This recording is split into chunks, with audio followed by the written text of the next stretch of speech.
Good morning! Welcome back to our restoration episode. We're getting ready to go check out restoration in action and go on a nature walk with Jess in one of her wetland spaces on the 21 Acres farm. But before we do that, I want us to set ourselves up for success to be the best scientists that we can be. And one of the best tools of science that I think we have is observation. Looking really closely at something, noticing what we haven't maybe before, and just being thoughtful people and scientists. One of my favorite tools for observation, especially out on the farm and out in the wild, are binoculars. And if you haven't used binoculars before, they are a wonderful tool to help you hone in and really focus on something far away. They're almost like a magnifying glass or microscope, but like a portable one to look at birds and other things and trees and whatever have you. But maybe not everyone has binoculars at home. I know I don't. Erin, do you have binoculars at home? I do not. Yeah, Erin doesn't either. We're in the farm office.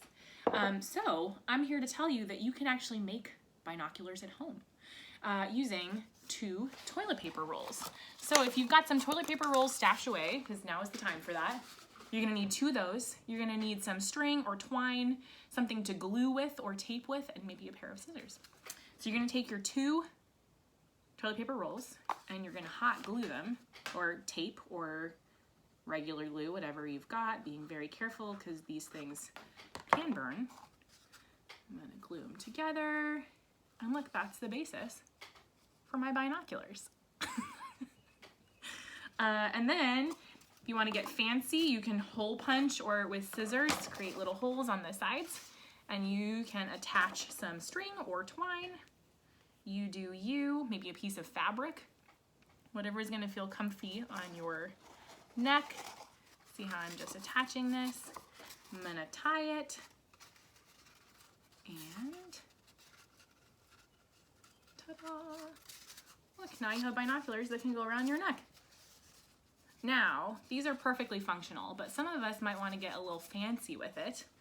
I've chosen to decorate mine. So I'm using some felt that I had at the office, and I hot glued the felt on, and now I'm gonna put some feathers on because I really think that everything always needs feathers.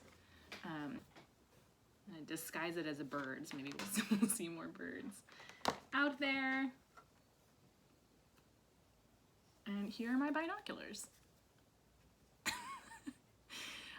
So you might be saying, Emily, these are not real binoculars because they're not actually magnifying anything. But the truth is, if you kind of focus your eye on something and you have some help to do so, sometimes it is easier to notice. So without further ado, let's go find Jess and check out the wetlands.